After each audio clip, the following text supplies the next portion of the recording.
નમસ્કાર. રાશન લેવાની જે રીત છે ને એ હવે બિલકુલ બદલાઈ રહી છે.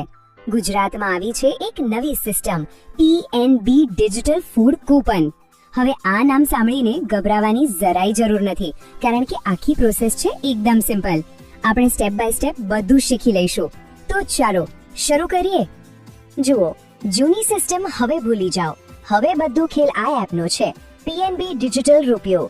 સ્ક્રીન પર જે દેખાય છે ને, બસ આ જ એપ છે જે હવેથી દર મહિને તમારા ફોનમાં સીધી રાશનની ડિજિટલ કૂપન મોકલશે. બહુ જ સહેલું છે. ચાલો એપ ડાઉનલોડ કરવા તરફ આગળ વધીએ એ પહેલા 5 સૌથી જરૂરી વાતો. આ 5 નિયમો બરાબર સમજી લેજો, કારણ કે આ નહીં જાણો તો આગળ જતા ભૂલ થવાની પૂરી શક્યતા છે. તો ધ્યાનથી સાંભળજો. તો ચાલો ફટાફટ આ 5 નિયમો પર નજર નાખી લઈએ.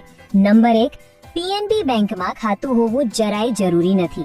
નંબર 2, અને આ ખાસ યાદ રાખજો, કૂપન કોને મળશે? તો જે પણ ફેમિલી મેમ્બર છેલ્લે રજીસ્ટર કરશે ને એમના જ ફોનમાં કૂપન આવશે. ત્રીજું, કૂપન આખા મહિના માટે વેલિડ રહેશે, એટલે કે મહિનાની છેલ્લે તારીખે એક્સપાયર થઈ જશે. ચોથું, રાશન લેવા માટે તમારી નક્કી કરેલી સરકારી અનાજની દુકાને જ જવાનું છે. અને પાંચમું અને છેલ્લું, દુકાને જાઓ ત્યારે સ્માર્ટફોન તો સાથે લઈ જ જવો પડશે. આટલું ક્લિયર? સરસ. હવે જ્યારે નિયમો આપણા મગજમાં બરાબર બેસી ગયા છે, તો ચાલો હવે સીધા કામે લાગીએ. સ્ટેપ બાય સ્ટેપ જોઈએ કે આ એપ ડાઉનલોડ કરીને ચાલુ કેવી રીતે કરવી. ઓકે, તો સૌથી પહેલું સ્ટેપ, તમારા ફોનમાં પ્લે સ્ટોર ખોલો અને એમાં સર્ચ કરો PNB ડિજિટલ રૂપી. બસ આ એપ શોધીને ડાઉનલોડ કરી લો. 1 મિનિટ, પ્લે સ્ટોરમાં તમને કદાચ એક સરખા નામવાળી બીજી એપ્સ પણ દેખાય, એટલે ખાતરી કરી લેજો કે સ્ક્રીન પર જે દેખાઈ રહી છે ને એ જ સાચી ઓફિશિયલ એપ છે. ભૂલથી બીજી કોઈ એપ ડાઉનલોડ ન થઈ જાય એનું ધ્યાન રાખજો. ચાલો, એપ ડાઉનલોડ થઈ ગઈ. સરસ. હવે એને ખોલો. જેવી એપ ખોલશો એટલે પહેલી સ્ક્રીન આવશે, જેમાં નીચે એન્ટર લખેલું બટન હશે. બસ એના પર ક્લિક કરી દો. જોઈ લો, બરાબર આવી જ સ્ક્રીન દેખાશે. નીચે જે એન્ટર વાળું બટન છે ને એને દબાવીને આગળ વધવાનું છે. હવે આ સ્ટેપ બહુ અગત્યનું છે.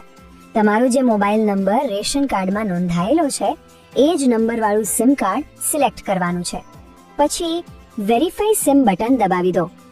જો તમારા ફોનમાં 2 સિમ કાર્ડ હશે તો સ્ક્રીન પર આ રીતે SIM 1 અને SIM 2 નો ઓપ્શન આવશે. તમારો રેશન કાર્ડ વાળો નંબર જે પણ સિમમાં હોય એ સિલેક્ટ કરીને આગળ વધો. ઓકે, હવે બધા કામ પડતા મૂકીને અહીંયા ધ્યાન આપજો, કારણ કે હવે જે સ્ટેપ આવવાનું છે એ આખી પ્રોસેસનો સૌથી અગત્યનો ભાગ છે. અહીંયા જરા પણ ભૂલ ન થવી જોઈએ. અહીં તમારે 2 અલગ અલગ પિન બનાવવાના છે, કન્ફ્યુઝ ન થતા.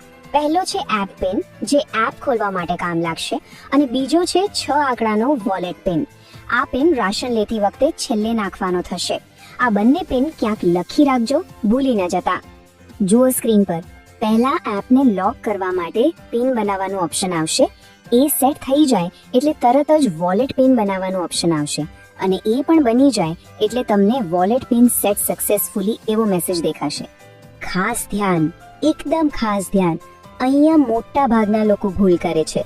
તમને લિંક PNB અકાઉન્ટ એવો ઓપ્શન દેખાશે, એને ભૂલથી પણ ટચ નથી કરવાનો. ભલે તમારું PNB માં એકાઉન્ટ હોય તો પણ એને સિલેક્ટ નથી કરવાનું. યાદ રાખજો, આ બટન દબાવવાનું નથી. તો પછી શું કરવાનું છે? સ્ક્રીન પર બરાબર જુઓ, લિંક PNB અકાઉન્ટની નીચે જ આધાર OTP લખેલો ઓપ્શન છે. બસ આપણે એને જ સિલેક્ટ કરવાનો છે. આ જ સાચો રસ્તો છે. ચાલો, બસ હવે પૂરું થવા જ આવ્યું છે. સૌથી પહેલા UID સિલેક્ટ કરો, પછી તમારો 12 આંકડાનો આધાર નંબર નાખો અને નીચે જનરેટ OTP પર ક્લિક કરો. તમારા રજિસ્ટર્ડ મોબાઈલ પર એક OTP આવશે, એ નાખી દો એટલે બસ તમારું રજિસ્ટ્રેશન કમ્પ્લીટ. વાહ, અભિનંદન! રજિસ્ટ્રેશન તો સફળતાપૂર્વક થઈ ગયું. પણ હવે સૌથી મોટો સવાલ કે રાશનની કૂપન દેખાશે ક્યાં? ચાલો એ પણ શોધી કાઢીએ. એપના હોમ પેજ પર જ તમને સ્પેશિયલ પર્પઝ વોલેટ અથવા PCBDC PDS એવું લખેલું એક અલગ વોલેટ દેખાશે. સ્ક્રીન પર બતાવ્યું છે ને, બસ એ જ જગ્યાએ તમારી ફૂડ કૂપન દર મહિને અહીંયા જ આવી જશે. ચાલો, રજિસ્ટ્રેશન થઈ ગયું, કૂપન ક્યાં મળશે એ પણ ખબર પડી ગઈ. હવે છેલ્લી અને સૌથી સહેલી વાત કે દુકાન પર જઈને આ કૂપન વાપરવાની કેવી રીતે. ફક્ત 3 જ સ્ટેપ છે, એકદમ સહેલા.